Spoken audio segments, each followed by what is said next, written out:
to end and die to mine.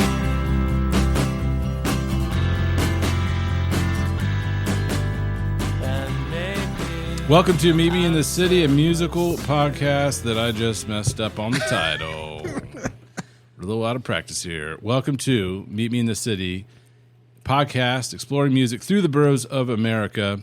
Joined as always by my two buddies and co-hosts, Shawn and Dan. Boys, Hello. Howdy. good to be with you guys as always. We've already been having fun pre-recording, Yeah. having dinner and sharing some stories. Shout and out to Yaffa Grill. Yaffa Grill in Yaffa. Miamisburg. Go. We are Is joined. that an ad placement?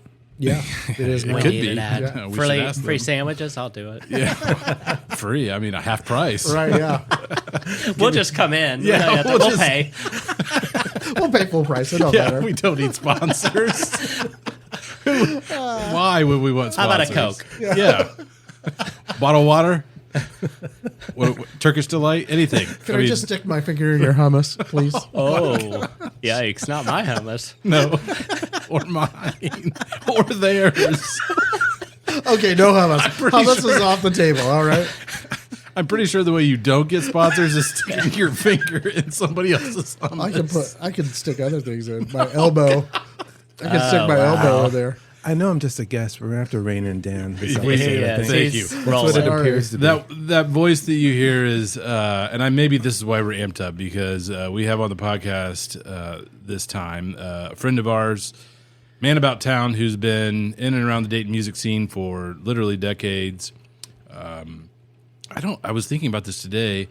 Are you CEO, president, founder I'm all of of it. Poptek? I'm all of it. Whatever title you want to give to this man for his record label is fine. We're joined today by our good friend Andy Ingram. What's up, Andy? Hey, Andy. Hey, Thank you Andy. for having me.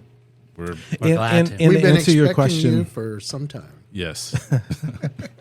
to answer your question, it was so to get a little bit into the story of Poptek. Yeah, please. It was actually Mike Richley's idea Okay. for me to start a record label. So it's one of those things, kind of like Date like Music we've all Fest. worked at Dayton Music Fest. Yeah. Shawn, was it your idea for Dan to do Yeah. it?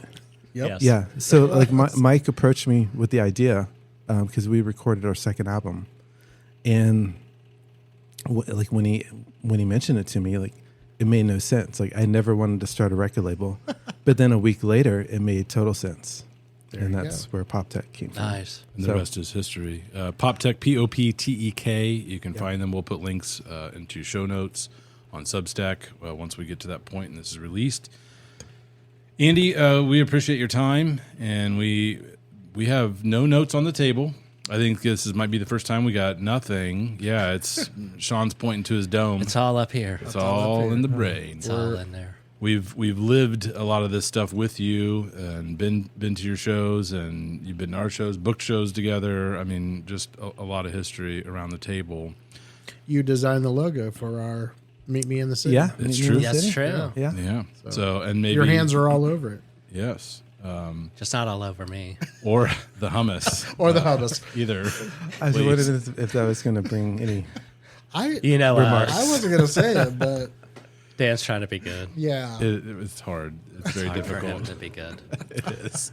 So So speaking about the Meet Me in the City yes, logo, yes. You have had a few people who catch the reference that I've talked to. Yes. yes. Yeah. All right. So other people like Yes. on Facebook, I think I only saw my friend Todd Utley in Cincinnati that pulled out the jam reference. Jam reference. Yeah. No. So other people have talked to you about Yes, it? yeah, Good. yeah. Someone else said something directly to me. I don't know if it. I don't remember who it was now, but they caught it definitely. Good. Yeah, So I think Tyler Trent even said something. he may have. Yeah. Yeah, I'm pretty sure he did. So those in the know. Good. Know what's up. Yeah. it's right. good. It's beautiful. So you were, along with Shawn and I, one of the founding members of Dayton Music Fest. Yeah. But I honestly, Somehow I did all the work. How'd that happen? Oh, wait a hot minute. takes Wow. already. Even Sprinkle's laughing at that one. Give me a bowl of Wow. hummus, will you? He's got some hummus to figure. No. You know, we worked well together. Yeah, we did. I'm completely kidding. That was just you set me up for that joke. It was great. I love it. I don't remember how you got involved with that. I don't remember either. Okay. I don't Like- either. It was Shawn's idea to Dan, Right. but like I remember you, like we all gathered at Tanks Yes. That one makes time to sense. talk about it. Rest in Right. peace, Tanks. So I think you just asked me to do graphic design. Yeah. Maybe I don't like. Why did you ask me to do graphic design? Well, But- you're awesome at yeah, graphic you're- design. yeah. But I think it was more than that. Yeah, I'm sure it was more than that. I mean, You had done shows. yeah. Also, you promoted shows Yeah. like way back in the 90s, which we'll get into that more too. But But then you did all the booking for the Music True. Fest. We we each had our we each skill. had our roles, Yeah, which is good. Yeah, and yeah, we worked well together, and I love the idea. I don't know It how made all a lot the of sense. genesis of this came together because I barely even got on the bill the first year. Oh my gosh. We're back You were here on the again. poster. Were we on the poster? Yeah. Okay, West barely. Tyrone- West Yeah, Tyrone West Tyrone East I mean, East. half your Yeah. name was on. Yeah, my name wasn't Off on the there, side. but it's fine. Whatever, Dan. So, but you were a regular customer in Oakwood, right? When I ran That's how I the met you. store. Yes. Okay. Yeah. Yeah. I was thinking about the Oakwood Starbucks today, like how weird it You weren't was. supposed to say Starbucks. But no, I'm just- Are we The gonna Jolly get sued? Green Giant. No, but like yeah, I'm I've kidding. never seen. Well, I know when. So Poptek started for basically to release Richley's second record, Lesser Than Opaque. And I think we did our record release show at Starbucks. Really? What? I know. Remember 'Cause- you did shows there. Yeah, I we remember did that. shows. And I've never heard of another Starbucks doing shows Huh. since Well- then or before. As we discussed. Yeah, Go ahead, we've talked about that era of that particular coffee shop in Oakwood on Far Hills /48. At the time, we all worked together, which is how Dan and I got to be friends almost 25 years ago. I think probably at the height of it, we had, and this is probably lowballing it, 75% of the staff were either in a band or dating someone in a band, and we had like a few random moms. Right. But then it was all like band and music nerds. Yeah. Yeah. So Heather Richley, Mike Richley's wife, Yes. was a regular customer Oh, That's there, right. Yep. and brought Mike in, and then eventually brought me in. Yeah. And you had Seth Graham, Yes. who's half of Orange Milk Records now, There you go. at that Yeah, store. we hope to have Seth on at some point too. Yeah. Yeah. Yeah, it he was- was there. Crazy. Yeah. J Rowe. There were just tons of people in Tons of bands. Oh I mean, yeah, I forgot about him. yeah, Yeah. just tons of folks. And then because of them, other musicians would come in. yes, So that's Kim and Kelly Deal would come in all the Yes. time. Yeah, it was crazy. I can remember sitting down and saying hi to Bob Pollard. Yeah. He'd come in there, and the thing that was fun about that time was we were so into music and talking about music all the time.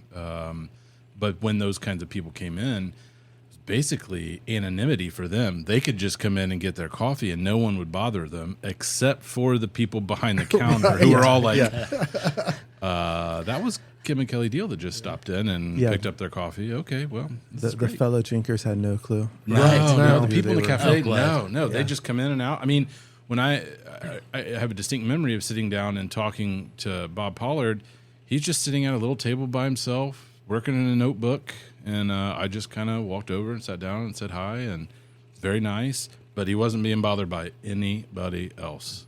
So, little charm of being a rock star in Dayton, Ohio. Shawn, did you have that happen to you a lot? You're a rock star. Yeah, all the You are a time. rock Yeah. star. The anonymity. Yeah, that. Yeah. No one talking to you. That is.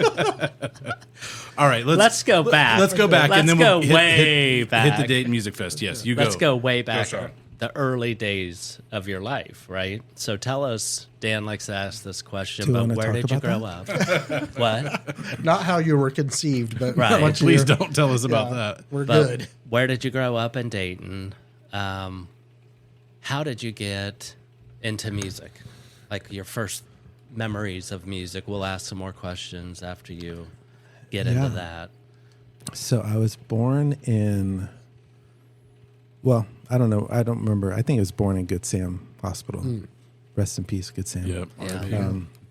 Lived in Kettering for the first 10 years of my life. Then moved to Centerville. But our street was bookended in Kettering, so it's pretty much just Kettering. Oh, okay. Didn't So move far. I'm not a Centerville snob like some Like people me. are known. Sean. Oh yeah, you were. I graduated All right. here. I hope I didn't offend you. I'll get You over are. it. All right. So you went to Kettering High School. You graduated from Kettering No, High School? Centerville. Oh, Oh, threw a wrench in there. Yeah. Yeah. I graduated from Centerville. So I did not. Mike Richley graduated from Fairmont, Oh, he did. Okay. and I'm talking about Mike because he's been a part of a lot of the music I made Yes. and part of Poptek. Yeah. Yep. yeah. Mike Richley's a solo. Well, not a solo. I guess he writes the songs, but you guys both. He's a pop. I'd say pop, indie pop artist. Yeah. And Dayton. English influence. Yes. Sure. Very much so. I've drummed on all of his records.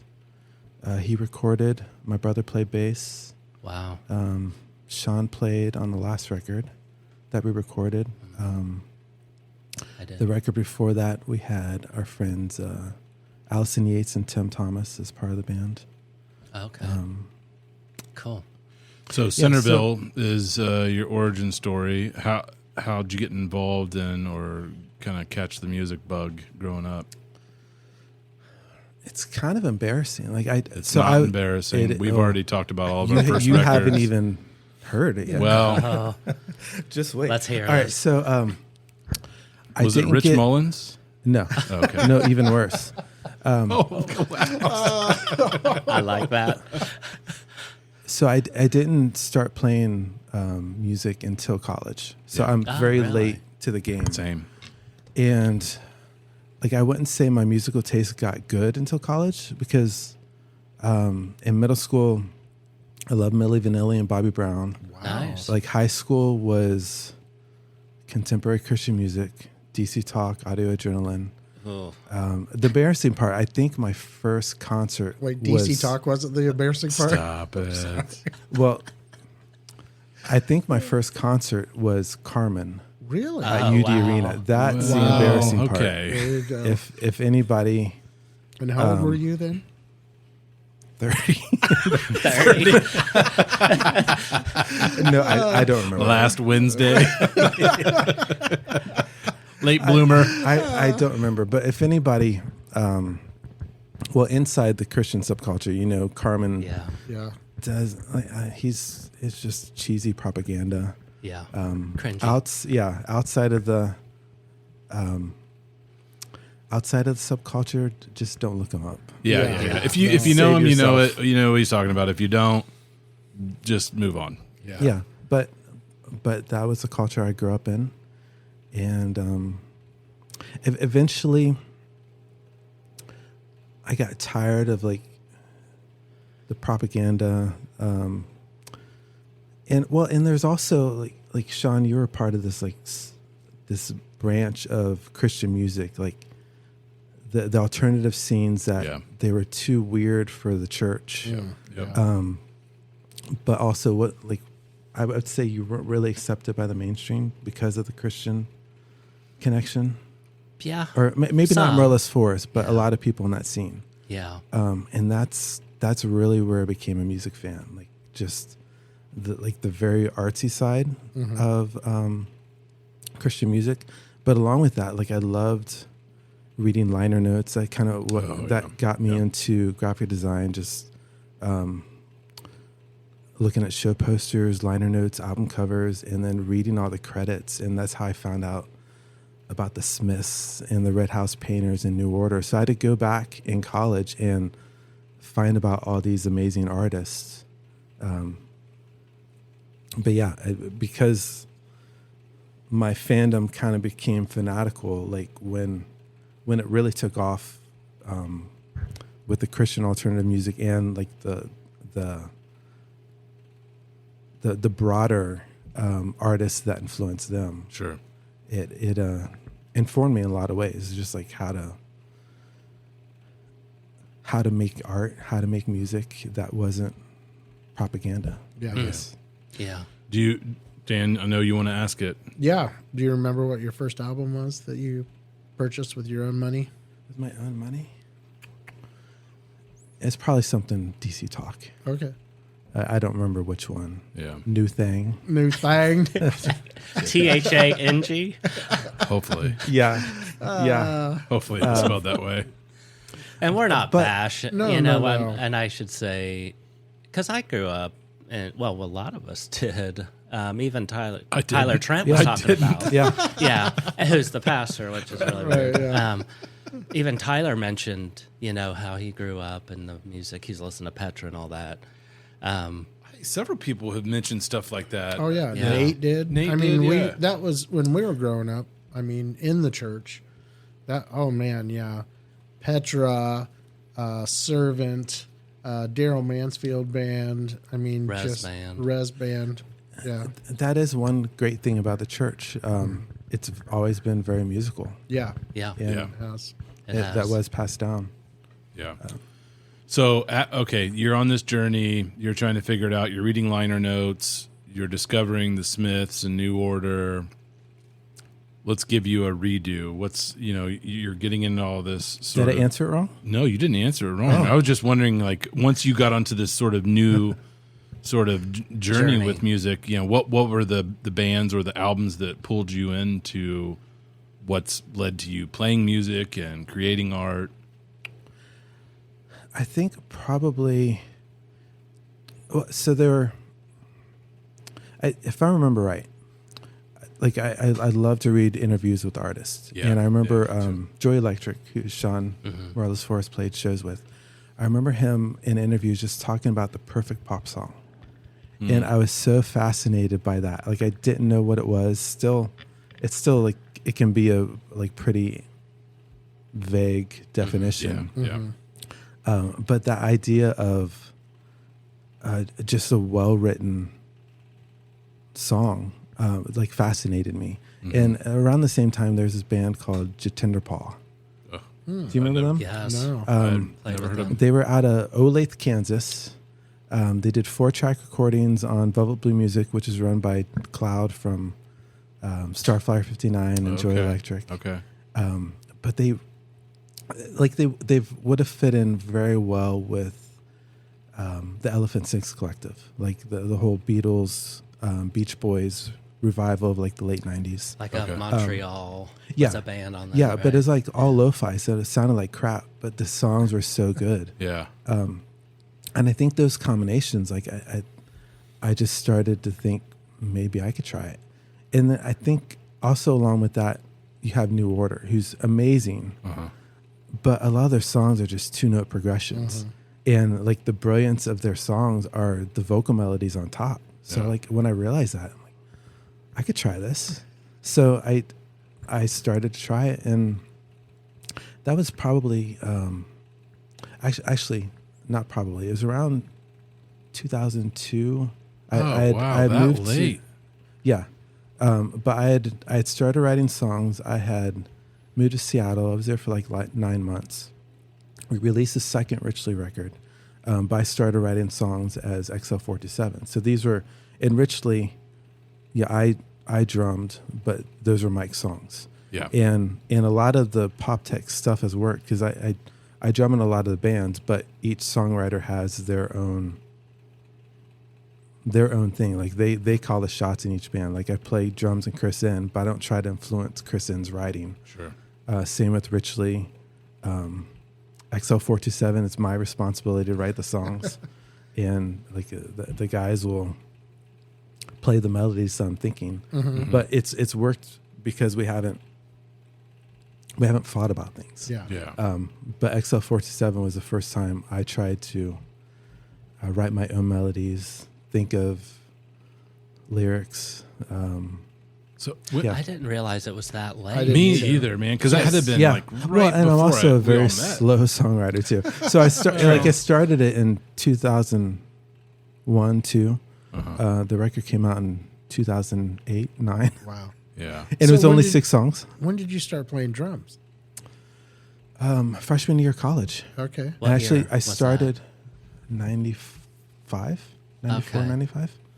I actually started on percussion. Okay. I was asked by my friend. So, freshman year of college, I kind of had a culture shock. I remember taking this ethics class and like really being challenged by different ideas that I didn't hear about, like growing up in the church. Yep. And so it led to this year of atheism. Like I was like, Oh, really? yeah, like in my mind, like I never stopped going to church. I never told my parents about it. I never had fights with the people I grew up with. But I had this huge distrust of like, I want to know the truth. I don't think I'm getting it here. I need to read all these books. So I'd spend tons of time in the Sinclair Library reading books. Where was I going with Drums. So you were Yeah. that? Oh, freshman year of college. yes. So Drums. what year was that? So I came back. 94, 95. Can we I edit think that out, Sprinkle? So I like after a year, I came back to my faith, but like in a very cynical, skeptical way. But there is someone who I grew up with who I trusted a lot, like as far as being like an honest follower of Genuine, Jesus. honest, authentic, all that kind of stuff. Yeah. And he had formed a band at church and asked me to play percussion, just knowing, like he knew I didn't play any instrument. But at that point, I listened to so much music, like I kind of knew what to do, especially with percussion. You're just using your hands. So I bought some congas and bongos and shakers and started playing that way. Oh, cool. But I'd always wanted to play the kit growing up, but my parents would never buy it. But the drummer in the church I grew up, like I always watched him. I always wanted to be a drummer. So pretty soon that translated to trying to play the drum kit. And I started playing at church. Eventually the coordination with the hands and the foot worked. I became pretty good, at least in a way that like I could support the song. Yeah. Sure. Like I was never Rush. I never want to be Rush. Amen, brother. Yeah, but that's when I started to play drums in church, and then I switched churches. The church I grew up in had their second nasty church split. Oh, geez. So Yeah. I cut out, joined another church, and that's where I met Mike Richley. That was going to be And, my next question. Yeah, he was playing bass in the worship band, and he said he was working on a record, and he played me some of the songs. I'm like, this is very British influence, and these songs are really good. It was his first album, self-titled rock LP, and I want to say he had started recording some of the drums himself. He was playing all the other instruments himself. But when we met, it's like pretty quickly, he asked me to play drums on the record, and I did. And we finished that one, self-released it. So that was really the first band you played in? Yeah, And yeah. So when sophomore, College. no, actually, it may have been junior year of college when I Where'd met you go to Richley. college? 2 years at Sinclair Community College, and then 2 years at Wright State. Oh, okay. So when we met, you were booking shows. Yes. You got into like in Springfield and other places. At that point, I really didn't know anything about Springfield. Oh, okay. Yeah, I started booking shows probably around like 98. So before I was ever playing music. Was it that late? Much later? Yeah. I thought it was like mid '90s. So it was around '98. Started booking shows. I think so. Oh, okay. So why did you get in? Why did you say I'm going to book shows? Well, let's even lay out what I mean. We're using somewhat inside baseball language here, but what does it even mean to book a show, Dan? oh, you're asking me? Okay, well, Should moving we on, also Dan. look into book the shows? Yeah. And maybe Andy, you can tell us part of that too. Yeah. I mean, my thing is to get a venue and then find bands that will play in the venue. So, that was all. The only thing I had any concept of that was with the Dayton Music Fest. Okay. But, yeah. So how did you get Well, involved for in me- that? Yeah, I mean that's not something you stumble into, really. Yeah, I was realizing that so many of the bands that I liked were these small bands from California that are never coming to yeah, Dayton. are never coming to Dayton. So I started asking how to get them here. And that was before, I think that was definitely before I met Richley. So I wasn't playing in a band, really didn't have a sense of the local music scene. I think I'd met Dan Stahl at that point. Oh, really? So I knew at least someone who was playing locally in a local band. Yeah. I remember my first show, I brought in the Merbabies, who are from California. They were on I remember Matt Wignall, Javelina Rail Company's label. Oh. Very Dinosaur Jr.-like. Yes. And Say no they more. were available. So I brought them in. What was the venue? Where'd you? It was I was going to the Dayton Vineyard Church. So it was Okay. at the Dayton Vineyard when it was in a small place on Harshman Station. Okay. I had seen, I think maybe a couple months before, I'd seen Roadside Monument there before I was ever a part of the church. So like Roadside Monument, like crazy math rock. Yeah. And they played with Rod before they were Story Changes. So it was Mark McMillan, and Poppy. I'm pretty sure he was in Rod. Maybe Jeremiah. He was. I he was think, in yeah. Rod. Yeah. Yeah. So I remember going to that show, and I only went because I was such a music fan at that point. In Roadside Monument, like it was a very small room, but Roadside Monument like stopped one of their songs because there's some girls there that obviously didn't know anything about the music, and they were talking through their set, and like, can you please stop talking? Like it's total standoffish but punk rock moment. Need some more of that today. Yeah, I tell you. But when I booked the Merbabies in the same venue, because I really didn't have an idea of the local scene and also the touring scene, I booked Shrug to open it. So they opened it. I set the time for the show because I didn't know the scene. I set it for like 7 or 7:30. Oh, geez. So Shrug is ready to go, and the Merbabies are nowhere to be found because they played in Minneapolis the night before. So they had like a 10-hour drive. And Jeez. I just didn't think about it when I set up the show. Like I just like my entire concept was, let's just put this cool show together. Like as my first one. You weren't routing their, tour. Yeah. Or So they anything, rolled so- in at like 9 o'clock, like an hour after Shrug Wow. had finished. But everybody hung around and they played their set. And Wow. I don't know if anybody was mad at me, but Dan Stahl ended up playing the XL427, so he wasn't too mad at me. Yeah. There you go. Couldn't been. Were the Merbabies related to the Muppet Babies? No, not that I know of. I mean, just throwing it Yeah, out there. but I mean, like, how do you guarantees and stuff like that? I mean, Yeah. how, you just hope you get the money at the door, or what were you doing? Did you put up some of your own money? Or? yeah. A lot of those shows were just, I'll be willing. The guarantees were pretty small. Okay. Like a lot of them were like. Actually, that one I don't even remember the guarantee, but a lot of the early shows that I booked were 100, 150. Yeah. I'm like, I could cover that. So did you get kind of like this? Once you booked that first show, where you're like, oh, I can do this. I want to bring more bands in. Yeah, and I kind of also became like, especially with Cloud at Velvet Blue Music, he was booking a lot of his bands.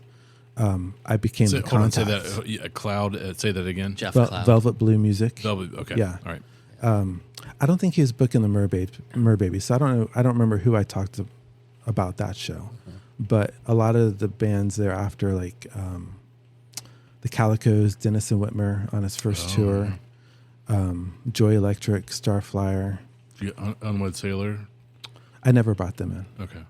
I never. I think Roadside Monument was still going. Okay. At that point. Yeah, because Jonathan Porter was in that band as well. And Damien Drado was in that band. Is that right? No, Bazan played drums. David Bazan played okay. drums on the first Unwed Sailor EP. One of them Seattle people. Seattle, yeah. Yeah.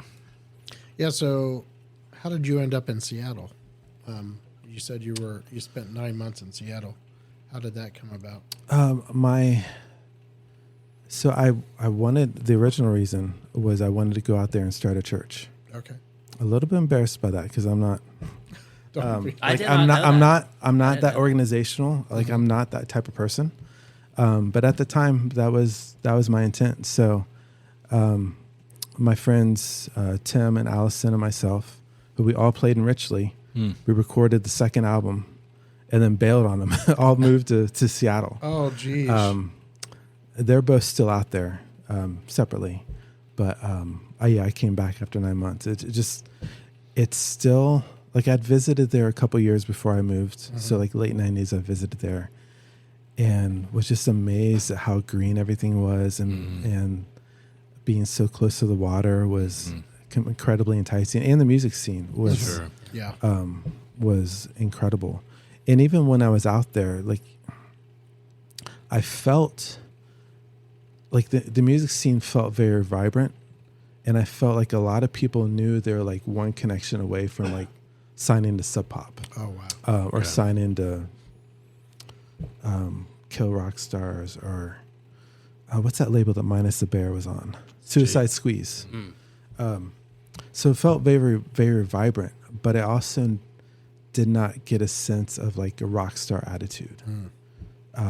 And this would have been years after the real big pop out there. I mean, a decade probably, right? After Nirvana. Yeah, but it was still like you had Pedro the Lion, Damien Drado, Minus the Bear. There's still a lot of Death Cab for Cutie. Oh, yeah. Like you go to a show and see Ben Gibbard everywhere, even when he's not playing. Yeah. It was really cool being out there, but I couldn't afford it, so I came back. And that's actually when I started playing. Richley started playing way more shows when I got back. I don't think we played, like, we played that show at Starbucks. I think that was a release show, but I don't remember playing very many live shows before I left. But then as soon as I left, they got in the Canal Street band playoffs. He recruited, besides my brother playing bass, he had to recruit another drummer or keyboardist. Actually, no, I take that back. We did play a few shows before I left.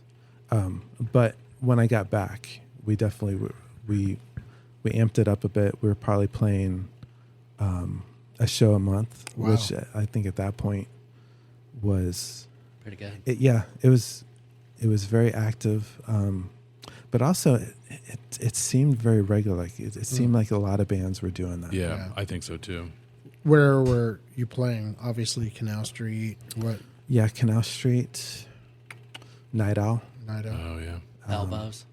Yeah, Elbows. Yeah. So this has got to be what, 04, 03, 04? Yeah.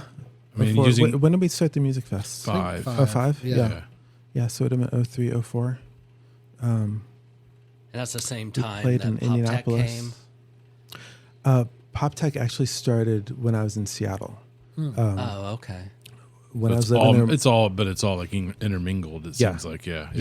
Mike Richley flew out and visited. He had spent time in Portland, and his wife is from Washington. So his brother was living in Seattle at that point.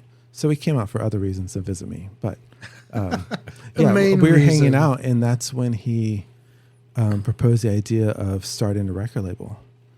And we recorded Lesser Than Opaque, and we'd sent it out to some labels, with the hope of like, somebody sign us, we're going to get famous and spend other people's money.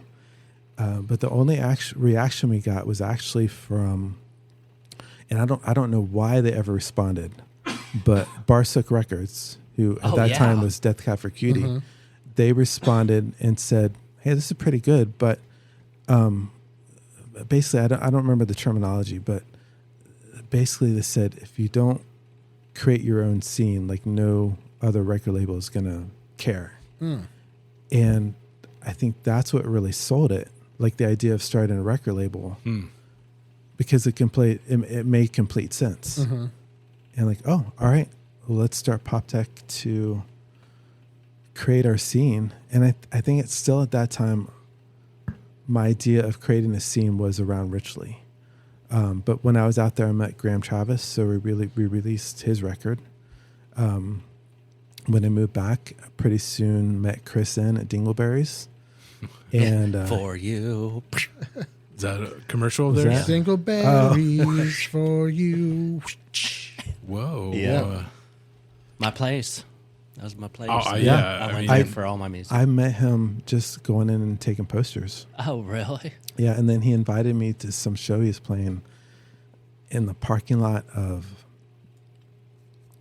someplace off Dorothy. Like I thought it was a deli place. I don't know why they were playing in the parking lot. Dan, But were he- you booking those he shows? It was played- not. No. No. Booking Yeah. shows at the deli? He played a set in the parking lot, and they were the songs that would become the Burning Down Belmont EP. Really? And I heard him like, "You're really good." So I invited him onto the label, and that's pretty much how everybody has ended up on Poptek. Just through friendship. Wow. Never invited and- us onto Poptek. Maybe we're not friends. It's very similar to how this podcast started. That's true. Oh, geez. It's all I'm just teasing about you. friends. It's all about friends. I'm So- still waiting on that record you never finished. Yeah, we are too. We are. We can't find it. So, we're writing some new stuff now. So pretty happy. I about it. was so. At first, you were like, I don't want to start a record label. A week later, you're like, yeah, okay, let's do it. So after a few years in, you have Rich Lee, Chris in, Graham Travis. Graham Travis. And what are your thoughts? You're working a full-time job, right? I'm assuming, or Yeah, heavy part time. yeah, heavy part-time. I mean, did you get this bug to say, I want to do this label more? I want to have more bands? I mean, it sounds like you just kind of started it just to... put Yeah, out. I think I started it because of like what I perceived as a need, and I think it's remained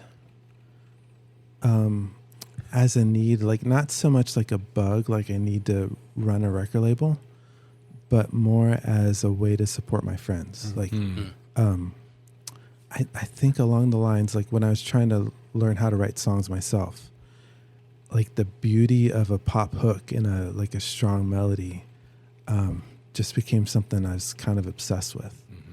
And like when I found out like some of my friends kind of did the same thing, whether they thought of it in the same way as I did or not, Yeah. that made sense for me to support them. Awesome. So- that's great. So what does running a label mean? What does that look like? Lots of money. Darn. And Coming in or really, going I have no idea what else it involves. Wow, you're just a bankroll, huh? I think you have a little bit about it, a little bit of idea. This guy's got some fat stacks. No, in a lot of ways, it is. I mean, it's working out the details of like releases, with our digital distributor, websites, stuff like that. A lot of the artists will figure out their own recordings, Okay. but then a lot of them I play on too, so Right. I'm involved in that way. And then in a lot of ways, it's almost like I'm a cheerleader. Like you write good songs because like the personalities that I gravitate towards and probably gravitate towards me are kind of like the tortured artists of like not realizing how talented they are.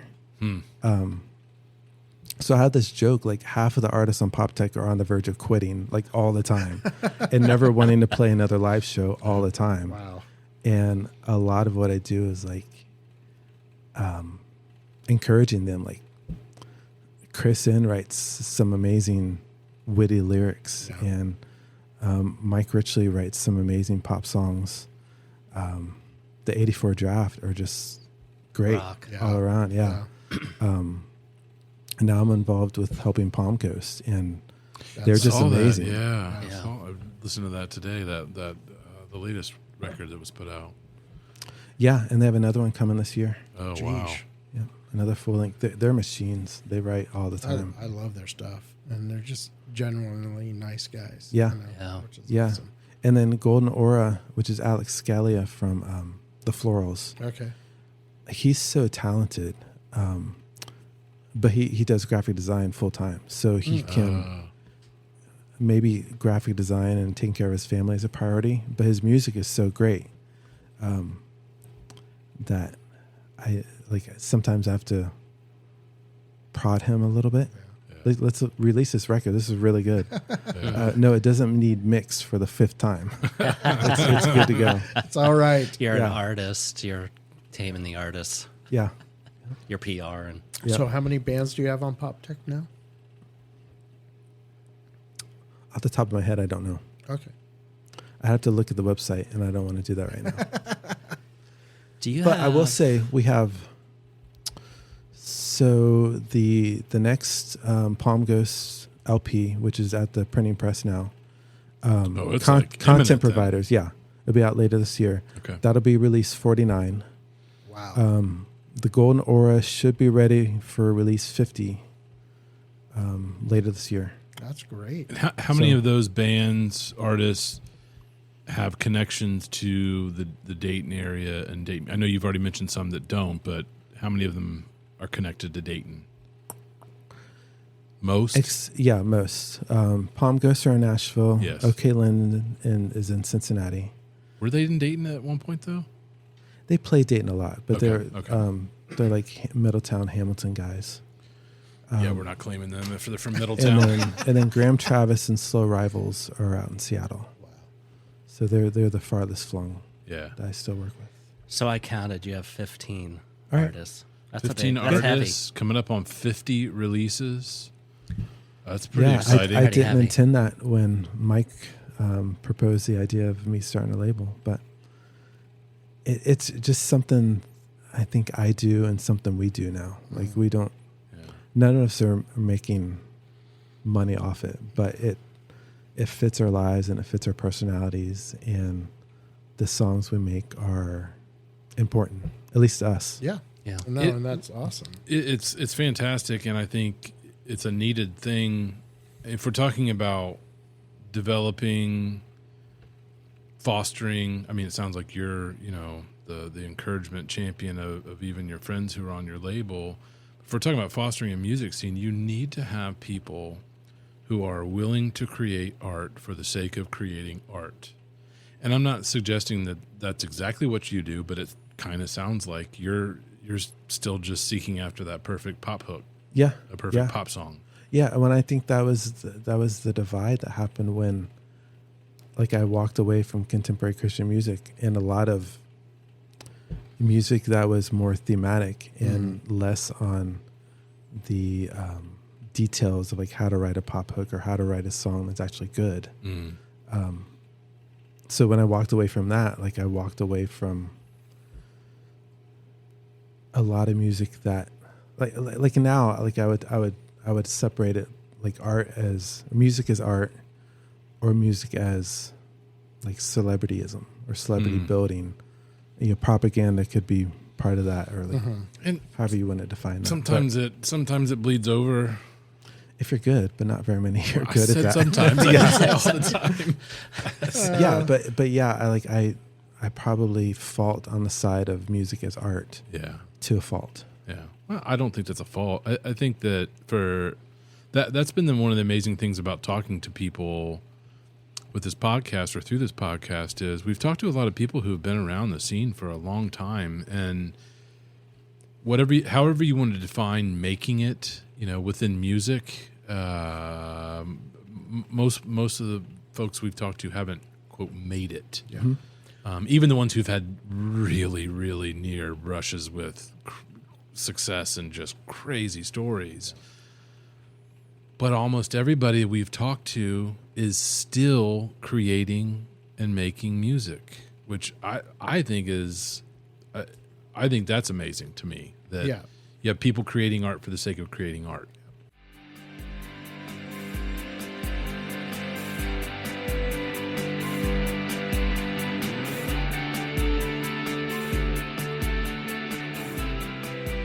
Meet Me in the City, sponsored by Twisted River Coffee Roaster. Twisted River offers an unpretentious approach to specialty coffee. Visit twistedrivercoffee.com and use promo code INTHECITY at checkout to receive a one-time discount of 10% off your entire order.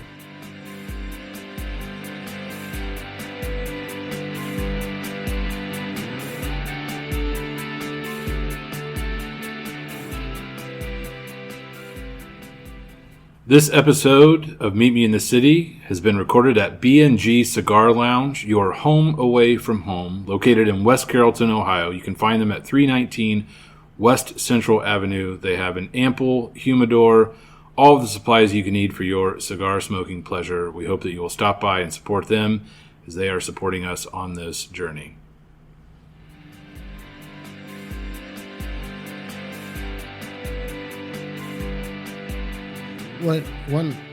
So Will and I didn't realize we had the same vision kind of to put a podcast together. But when I was thinking of wanting to do a podcast, I wanted to talk to those people who just almost got there, almost made it, but for whatever reason didn't, again, making it is a movable line.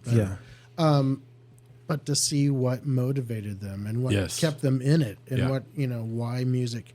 And so, this is really feeding into what my thought of this podcast. Yeah. Well, we've almost made it. You're almost famous. Almost famous times. Yeah. To the third power. But also, I've thought, this actually happens every time I record with the metronome. I feel like the worst drummer in the world. Oh, yeah. Not so much when I'm playing guitar, but if I'm recording drums, I feel like I should quit afterwards. But when I get to that point, I'm also thinking, what else am I going to do? Right. Yeah. I love watching soccer. I love traveling, but I can't do it that much. Right. I can't believe you just called it soccer. Well, it's an American it's an audience. American audience. Okay. All right. Very good. Fair enough. Yeah. Even But that's I'm not creative, though, right? You're talking Right. about that Yes, creative. that's right. Plus, when you talk about bands, we talked about this on one of the previous podcasts, there's all these bands coming through Canal Street. You may Yes. not like them, Yep. the style, Yeah. but they're up there doing it. Yes. So respect them, Yeah. right? Yeah, because it's very vulnerable It Oh. is. to put yourself out there because everybody, you play a show and everybody in the crowd thinks they have an opinion or Right. their Yes. opinion matters. And they It's can't They play don't- an instrument. right, They, right. They don't think they have an opinion. Oh, they they have have an Yeah. opinion. Yeah. So it's very brave. Oh, yeah. Oh, heck yeah, to put your... and I then- realize that, even though I still make fun of bands that I don't like, but Yeah. but I respect them at the same time. Sure. Most people never do that in their Right. life. Most people never learn an instrument, enough to even go up to do a open mic, which is super vulnerable. If you do an open mic much. night, just you and a guitar. I've never done That that, would be and never will. terrifying. But So what drives you now?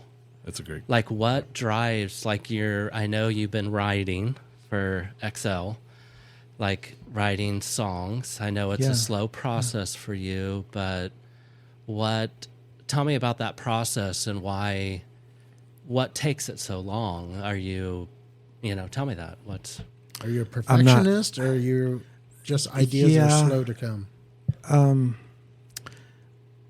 Songs will play through my head all the time, every day, but I don't always finish them. I'm not disciplined at sitting down and finishing stuff. So I may obsessively harbor on something for years.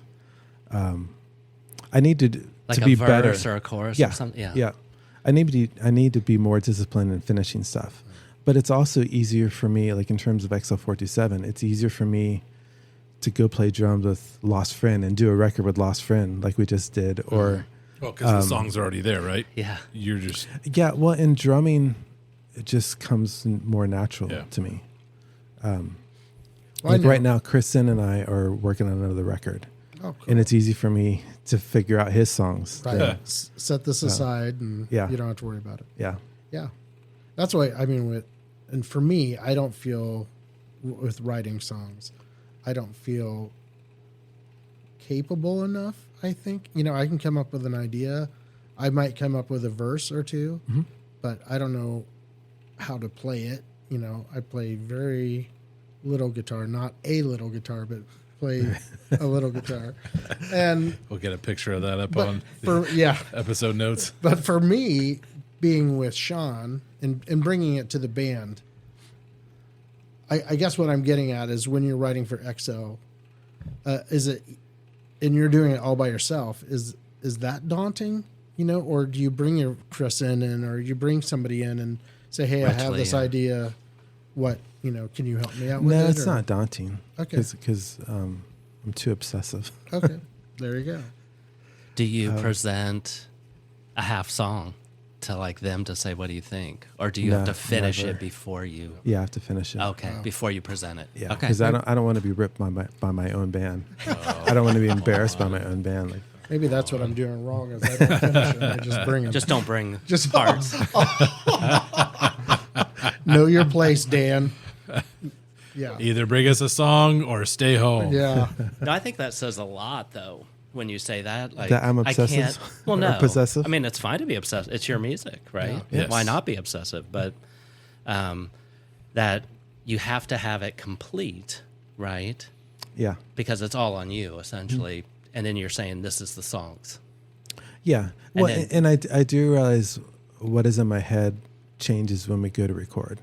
Sure. But yeah, I definitely try to finish everything.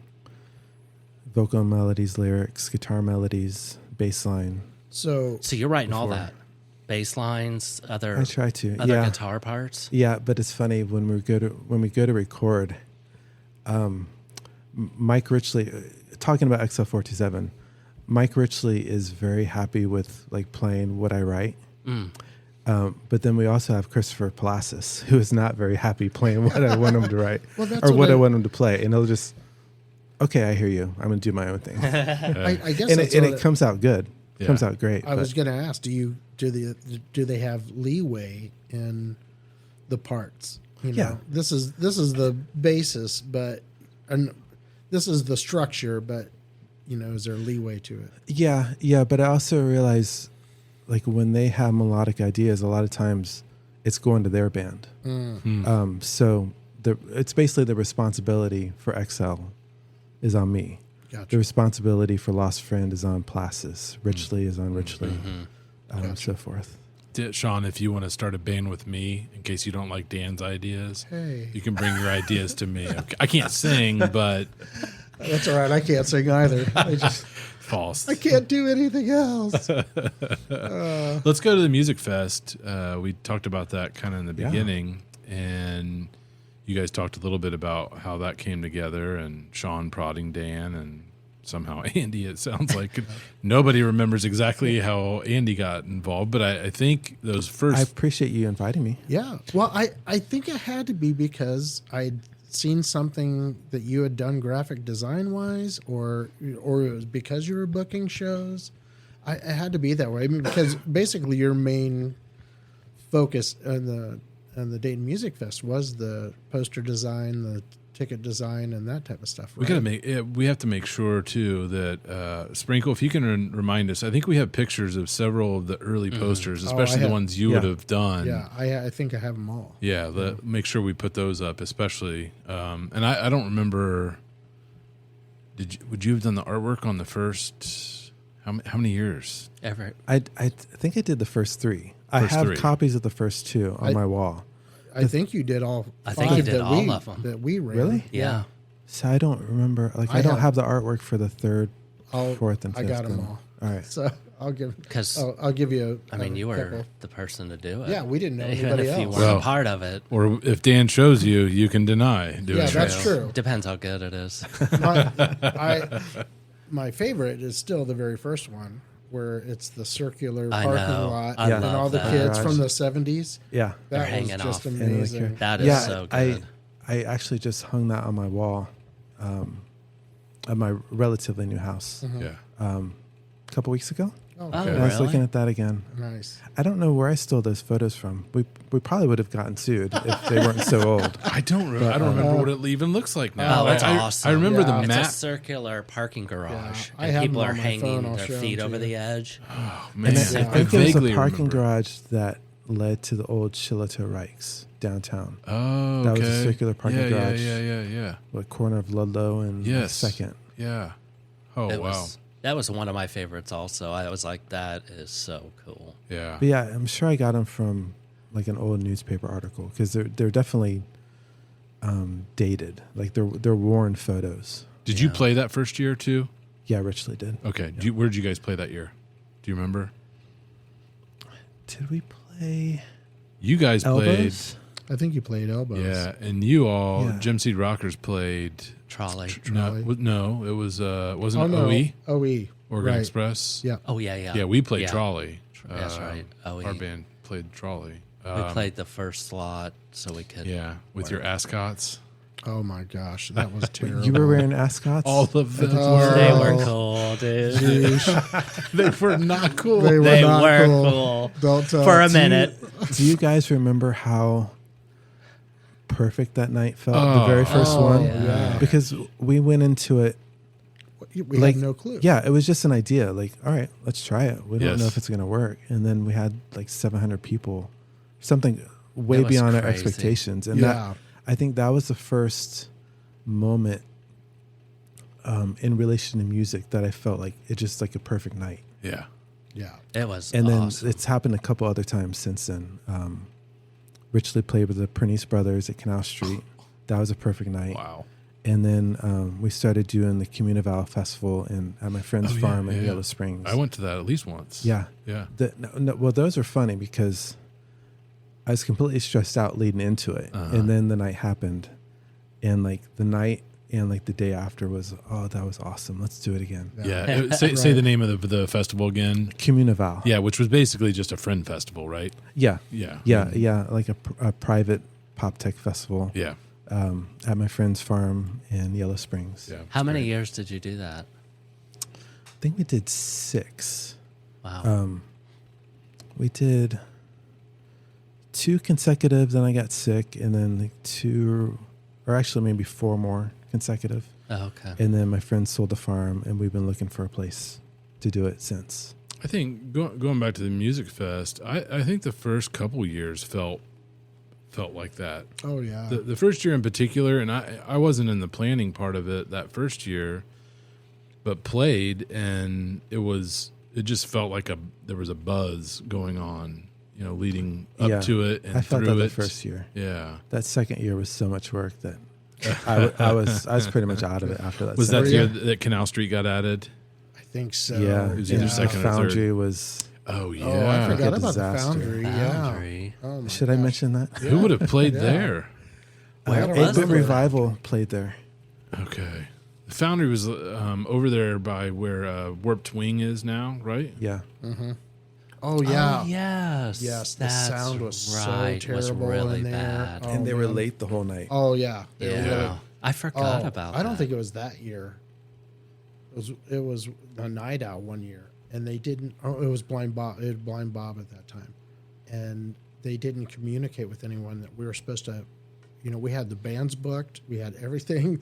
The doors were locked, and so we were trying to find people. To I get didn't know that. Oh yeah, Kids, It was here's like- Years later. throwing Yeah. a show Details. 101. Make sure the club is Oh open. my gosh, I was so I was pissed. I was just livid. But that's So- also dealing with artists. Oh and- yeah, yeah. Oh, it, Well, and I think that's why we were, whatever iteration it was, whether it was you or whether it was Will, we all had our roles, but I think we all worked really well together, in getting Yeah. and it hasn't been until recently that I realized that I have a vision of what I think it should be. And I get really stressed if it's outside of that vision, but that's why working with other people, then, okay, this is my role. This is what I do, Yeah. that type of thing. But yeah, every year, I don't know why it was such a battle to get the clubs Yeah. to come on board again. It was just like, you don't have to pay the bands. You don't have to pay the sound man. You're making all the money at the bar. Give us 4 hours and we'll make you money, but every year it was a fight. yeah. dude. Well, Yeah. early on, I think I remember you talking to you guys about this. When you started the Music Fest, you started with 4 clubs, right? Mm-hmm. Getting 4 clubs and however many bands there were, 20 bands? 16 or 20. 16? Yeah. 4, What- 5. was it- at Maybe it was each. 444, I had a yeah. tagline on the poster with the 20 bands, $10. Oh, That yeah. could be the right. first year. Yeah, yeah. So, and I wonder if that included, was that first year, did we have like a kickoff night the night before? No. No. We did in was the first night or the second first year? year? Okay. Second. Okay. But I mean, I just remember you guys talking about all of the moving parts and trying to get the bands on the same page, which 20 bands, good luck. 4 different clubs on the same page, and then the people working each of those places. Yeah. I mean, it's not like you guys were a production company. Oh, no. Yeah. I mean, His whole family yeah, worked my the whole door. family's worked the door. Your brother, who was a cop, walked around helping collect money. Yeah. Yeah, the cash was insane. Yeah, like the it amount was. of cash. Well, because First year, they weren't they weren't swiping cards No, then. it was all No. cash. Yeah. And so we had to make drops, go around, grab what they had, take the money. I forget where we were taking the money. Dan's house. No, it was. Yeah, it's probably someplace completely Shady insecure. apartment downtown. Yeah. I think because it was, we didn't it was know a what back we were room in doing. OE. Oh, what? Yeah, I think it was. I don't even remember a back room. There's It a back Christine- room. Is that Christine- the kitchen? yeah, that's It- right. That's where they made it was that one of delicious the pizza. places, but Christine was in there. My wife was in there counting the money with my sister, and we were dropping money off to them. We had to get wristbands. Everyone had wristbands. We were paying the bands. What are we paying? $100. $100 bucks. Yeah. I mean, that was unheard of at the time. You play a festival, and no one was getting paid. But Well, we guaranteed yeah, for a $100 local bucks. band to get a guarantee. right? Right. I mean, Yeah. you had to be Brainiac or the Breeders to do that, or Right. GBV. Exactly. Yeah. Yeah. What about, I just want to think more broadly about your experience within the Dayton music scene. Obviously, starting a label, playing shows, booking shows from the late 90s on. Mm-hmm. Do you have any highlight memories? And you just mentioned open for the Pernice Brothers and first year of the Music Fest. What other kind of memories do you have of different clubs or shows that you were maybe not even played at, but just shows you attended? Anything that sticks out? Like local shows? Yeah. Yeah. I booked a show in Springfield last year, and it reminded me of working with Mick Montgomery. And Mick Montgomery was like the biggest champion of good music. Yeah. But you also, at least for me, like it carried a lot of pressure because like Mick was the dad he didn't want to let down. And so I booked a show in Springfield at the State Theater, and I know Rod Hatfield, one of the owners, like very well.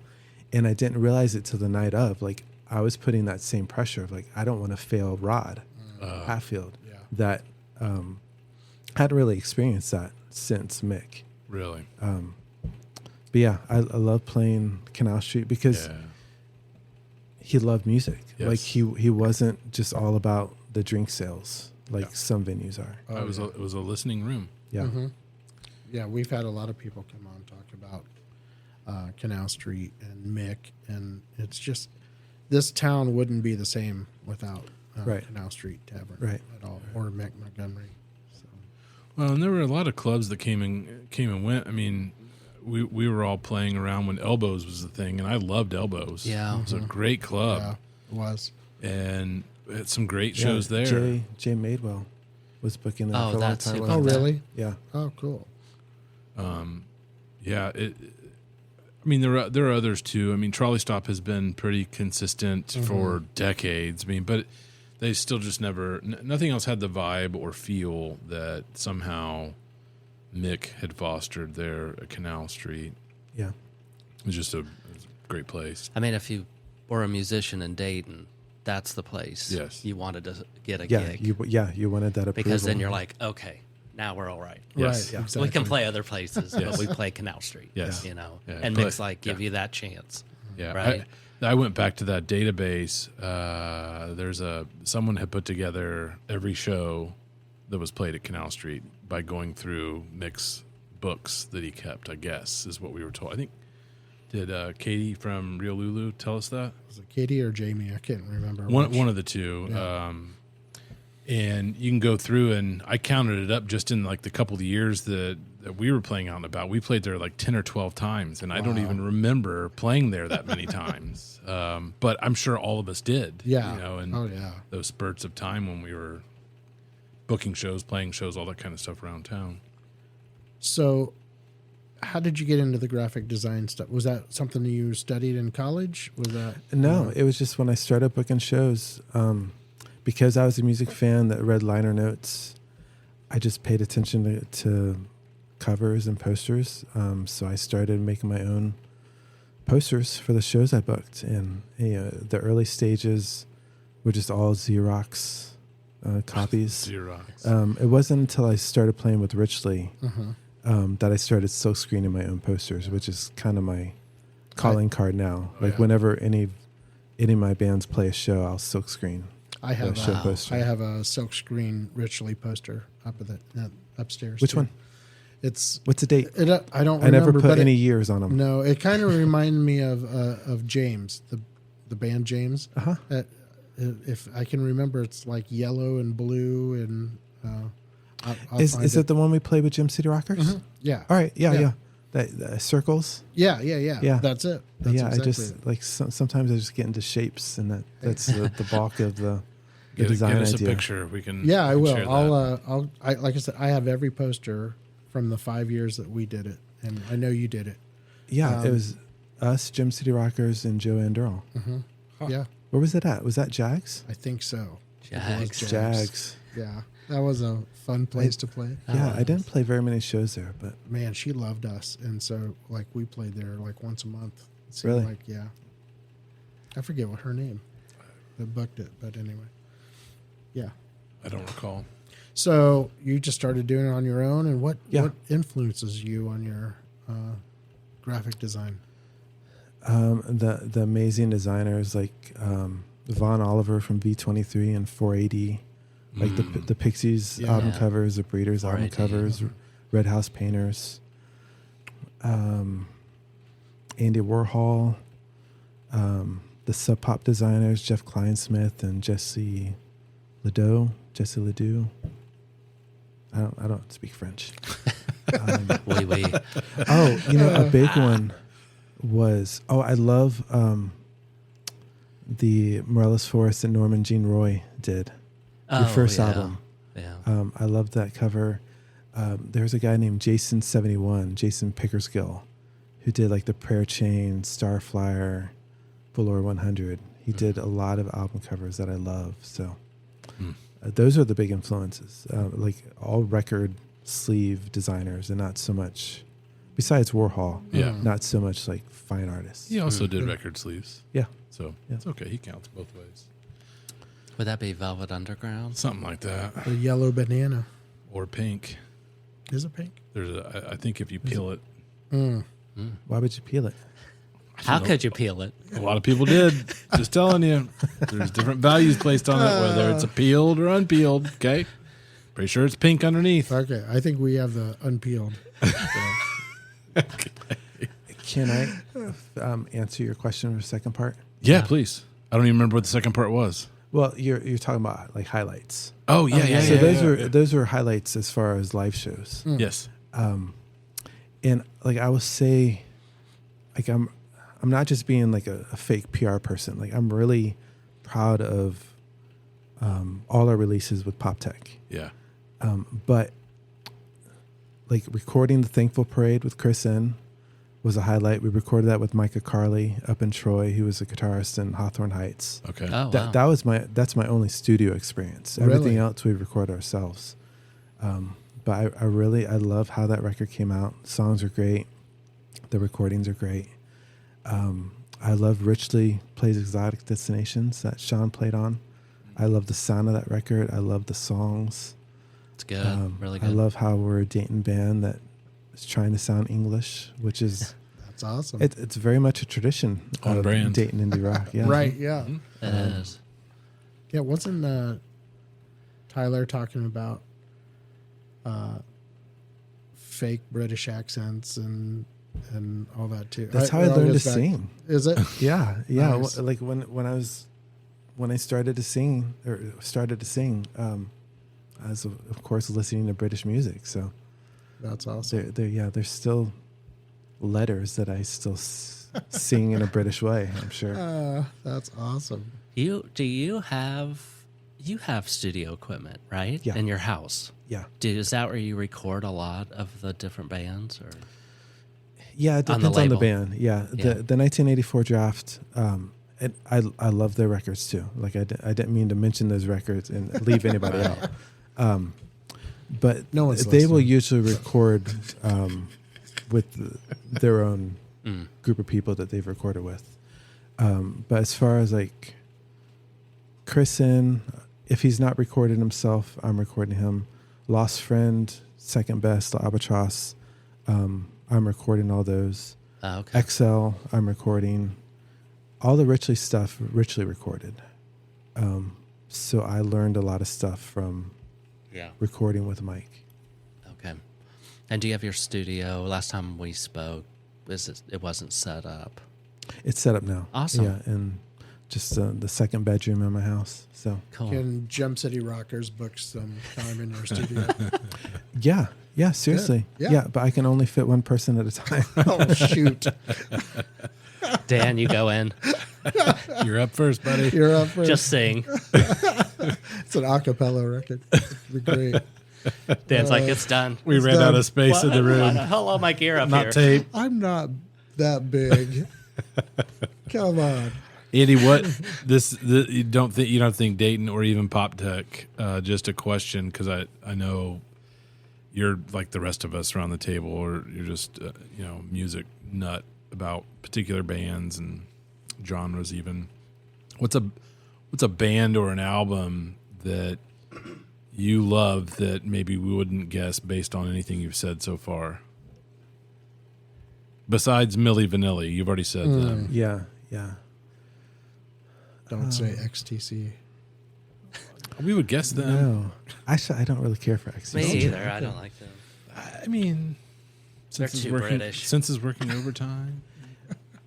Always The making Innocence me- Mission. Oh, Oh, my I gosh. I love like Yes. they're not one of those bands that like there's some bands like New Order, Damien Jado, Pony Express. I can listen to their songwriting and take something from. The Innocence Mission, I can never like. They're so far beyond me. They're like the Smiths. Like I can love the Smiths, but Mars guitar playing is so beyond anything I could ever replicate. Yeah. Well, And the Innocence yeah. Mission is like that. Oh, and But her- and there's like they're very soft, very orchestral, Oh, yeah. Yeah. but they're so catchy. Yeah. Wonderfully catchy.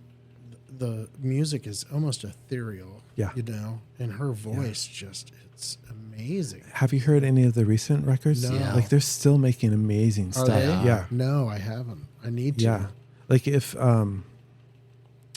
the album with Bright as Yellow. Glow. Yeah, Glow. No. If That's a that great like record. yeah, a lot of maybe a lot of fans would consider that like their peak. But they've made equally as good of records Really? since I then. need Yeah, to they've dig just into it flown then. under the radar because they're not on A&M Records anymore. That's so weird you brought them up. I was just listening to their first record this week. Their first record, which is Oh, awesome. Yeah. It is so good. I've not spent a ton of time with him. They're from Pennsylvania, aren't they? Yeah. Yeah. Yeah, but they sound like they're from Oh, who knows where. Yeah. Yeah. Definitely not Pennsylvania. No. No. But they're, oh man, It's they the just first- write such good. Another Yeah. big fan of their, Ronnie Martin Yeah. loves them. Yeah. Yeah. Yeah. Which I would never have guessed. Yeah. Don Paris writes some of the most tasteful guitar melodies I've ever heard, Yeah, they're awesome. and continues to do so. Wow. I need to dig into him. More. Yeah, Glow was probably the last album I listened to. So, Yeah. yeah. One of my favorite memories hanging out with you, Andy, and I don't know if you'll remember this because you made reference to the 2010 incident. So I might as well name that now. In 2010, you were Yeah, I got attacked bit by a mosquito, which Yeah. led to West Nile virus, which led to a swollen brain and a swollen membrane around my brain, and I didn't get smarter. Like I got very fearful and couldn't walk for a little bit, and and you were in the it hospital was- for 2 weeks. 2 weeks. And I came to visit you in the hospital, which I don't think you really. I didn't know that. Yeah, I did. came and visited you in the hospital. Did you really? Yeah, I was Are you back making from that up? Denver. No, Dan took me. We went together. All right, I didn't mean to insinuate that you're lying. Well, I didn't live here. So Yeah, I was that's back true. in town, and Dan's like, Andy's in the hospital. I'm like, let's go see him. I didn't know that. And there were people people at work. That is not the favorite memory that I have is going to visit you in the hospital. See you laid out with your brain swollen. But I was so out of it in the hospital. Yeah. Well, there's like 8 days I still don't remember. That's probably one of those days then. And yeah, like I remember like 5 years after I was in there, I found out people from work came to visit me. Wow. I'm like, I had no idea. No one told me. So no one told me you two came. Yeah. You three came. I was separate from them. But you came? Yeah. That still counts. Yeah. And I think Dan saw you twice, not to give him. I think you and Christine went. Was I or clothed? something? Was I clothed? No, my friend I Nikki. honestly don't remember coming to see you, to be honest with you. Wow. All this really Maybe nice, it was so traumatic to me that I couldn't, heartwarming, like I know. ABC, I'm sorry. family movie where we're having this moment. And Dan's like, I didn't go. I was feeling bad when Shawn said, I came to see you too. And I'm like, shoot, I didn't go see him. Shawn's You like, and I together. Well, UNITY? UNITY, that's a unity. one of the incidents I found out like way after the fact was my friend Nikki Stargell, who she's taken a lot of the photographs for Poptek, like Virgil and Micah, Second Best, XL427. But I guess she came and visited me, and I was walking around in my underwear. And I just, I think I came out of the bathroom in my underwear, like, hey, Nikki. And then just got back in bed and don't remember a thing. Wow. Jeez. You were in a hospital bed, fully clothed, as far as I knew. So, I'm sorry. I don't remember. well, it counts. You didn't even have to out yourself. You could have just let it go. I know, but Dang, Dan. I'll I never saved you. forget. So anyway, that was a crazy thing. And honestly, there was a moment where it felt like people talked about that more, but you hardly ever hear about it. And yet you kind of hit the lottery a lottery kind of thing in terms of a horrible experience. Yeah, it was, I would not describe it as a lot. well, yeah, maybe the odds of getting what Western you Isle. got. Well, yeah, and a lot of people, I found out after the fact that a lot more people get West Nile than they realize, but they just think they have the flu and it goes away. But for me, I lost balance. The first signs of it, I was pulled over for. The cops said I was drunk. remember that. So I had to go to court in Tip City for 4 months to get the charges thrown out. wow. To prove that I was just sick. Yeah. Yeah, I remember that. So yeah, that changed me. Still, that changed a lot. Like my mind doesn't work the same way. Yeah. But then I learned a lot of stuff. Like I didn't realize I was as controlling as I was. Like not controlling over other people, but I just wanted to define everything about life. Yeah. And that happened to me. I'm like, I don't know what's going on. Yeah. I don't know why my brain is in self-destruct mode all of a sudden. I definitely, as a friend, I definitely can tell a difference in you from before that and then after. And, neither good nor bad. I just can tell a difference in your personality, how you go about life in general. So The one thing I'll say that I enjoy about it is that my sense of humor got a lot darker, but a lot quicker. So I would never describe myself as funny before the mosquito. I'm hilarious now. it's like a superhero. Maybe in my own way. And a lot of the jokes I do not dare verbalize. Oh yeah, but It's I'm quick. there you go. Spider-Man except comedy. Exactly. Yeah. My favorite memory, and I went to that is because I don't remember if that was before or after. I would have to guess it was before. But we went to go see Damien Dorado open for someone who will not be named because I have to tell you why. This is my favorite story. Oh, yeah, I know where it's going. Yeah, Hudo. Was he in Vandalia? No. I was at that show though too. I don't at think the you Warehouse Fort? were you there at that show? Yeah. Yeah. Okay. Yeah. No, this was another. We've seen him together. Yeah, I in think the at basement least of the Taft. yes. Yeah. It was And he then- played the Taft? Yeah, in the basement in the little ballroom downstairs. Oh, okay. But then we also saw him do an in-store down at Shake It Records, I think, didn't we? I think so. And Yeah. they played before like Me Without You, or he opened for them or something crazy like that. I don't know. I could be Was making that that the one up. North Side Tavern show? I don't I remember seeing him full band at the North Side Tavern, but I forget who he. I don't remember. Oh, no, either. no. It's a place across the river. Yes. It It's was named after a robot or something. Yeah, I don't remember it now. Anyway, Yeah, it was Me Without You. I guess was that who it was? Yeah. Wow. Anyway, the show at Taft, though, he was opening for an artist who was like on the up and coming and is pretty big. Yeah, They pretty were big now. hard, weren't they? Kind of Christian-y. Who? Sort of. Me Without You or whatever. They were, Yeah. but this is not Yeah. that band. This is a different artist. Oh, Who okay. we will not name out loud because we're not in the business of crapping on people, but Publicly. publicly when we stop recording. Andy, who you wouldn't know it necessarily by the podcast if you're just being introduced to Andy Ingram, but pretty mild mannered, soft spoken guy. Definitely has Yeah. opinions. Yeah, but I'm introverted, and I don't think those opinions are worth much. Well, and Besides being mine. yeah, and so I think we were walking out on the drive home, and we left early because none of us were really impressed with the band that was playing. That was the headlining band after Damien, and Andy said they sounded like a bad Dayton band. It's just Yeah, like, and I still think about that. That artist is still putting out new records. And Oh yeah, and people. Taylor Swift is not that Oh, bad. okay. Come on, I saw Taylor. that was also the show after Gerardo played. And Gerardo is one of my favorite artists. Yeah. Just great vocal melodies over very simple progressions, Yes. which is a huge talent. Yes. But after the show, I remember talking to him about Seattle, and like we share some of the same friends, and I was talking about that.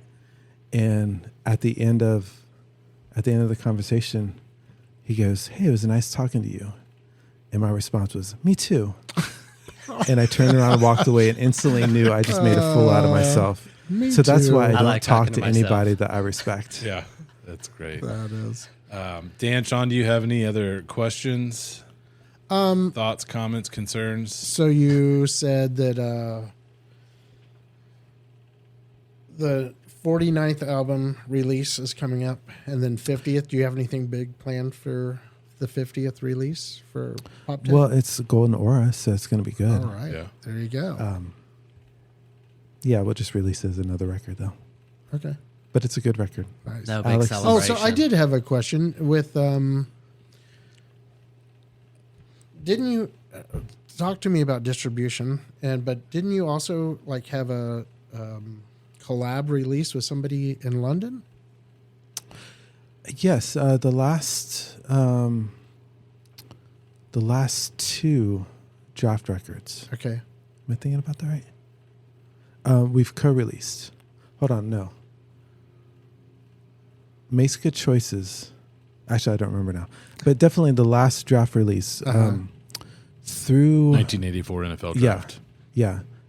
Through our relationship with Tim Anderl, who's Joe Anderl is the lead singer in the 1984 draft. His brother does a lot of our publicity and does for a lot of other record labels. So he's connected. He's the one who connected me with Palm Ghost. Okay. So myself and Tim's record label co-release the Palm Ghost releases.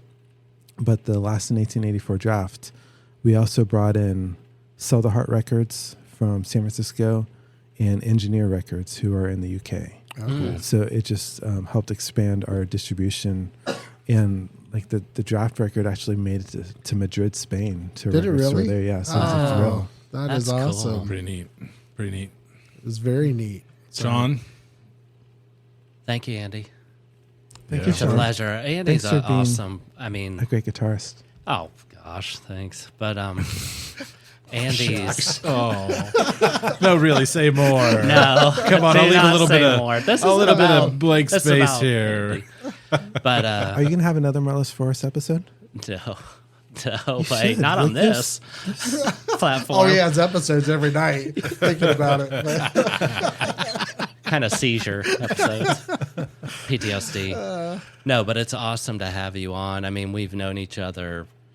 I think we met in the early 90s, I want to say. Well, 94 maybe, when Mofo started and you were booking shows. That's when I think when we met first off, I don't know. I was really young then. you were, you're a great guy. And we're just honored to have you on. I mean, it's just an honor. Yeah.